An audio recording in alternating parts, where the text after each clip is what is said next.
1 Corinthians 9, starting in verse 19, says this: "Although I'm free from all and not anyone's slave, I've made myself a slave to everyone, in order to win more people. To the Jews I became like a Jew to win Jews. To those under the law, like one under the law, though I myself am not under the law, to win those under the law. To those who were without the law, I became like one without the law, though I am not without God's law, but under the law of Christ, to win those without the law. To the weak I became weak in order to win the weak. I have become all things to all people so that I may, by every possible means, save some." Paul demonstrated this bold prayer of our lives. Send me anywhere, God, and I will go and I will help those people where I'm sent understand the life and the calling that you have for them. If there's somebody who's weak, I'll sit with them in their weakness and I will help them to understand that you give strength. If there are people who are without the law, I'll help them understand what true freedom means by living in obedience to you, Christ. If there's somebody that I disagree with, I'll go and I'll patiently be with them in order that I might win every possible person. I think that too often in our lives we let our preference and our comfort blind us from the mission that God has for our life.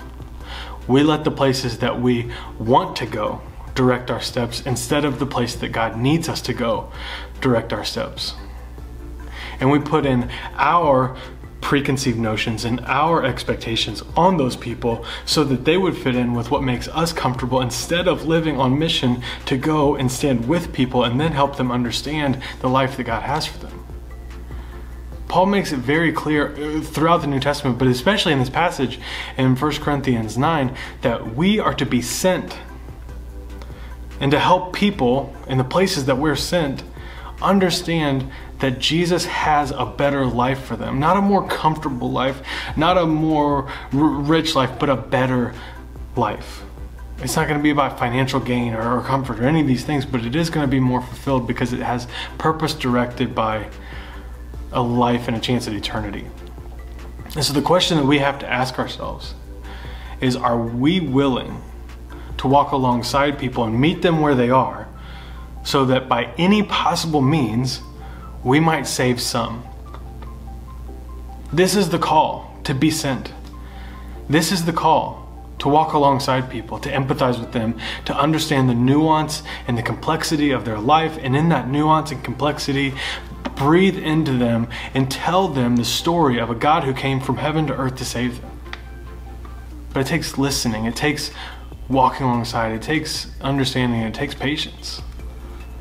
It's not just shouting from stages, but it's walking alongside, life to life, becoming all things to all people, so that by any possible means, we might win some. Are we willing to pray, "Here I am, God, send me," even if it's a place that I am absolutely uncomfortable with? May we have the courage to pray, "Send me."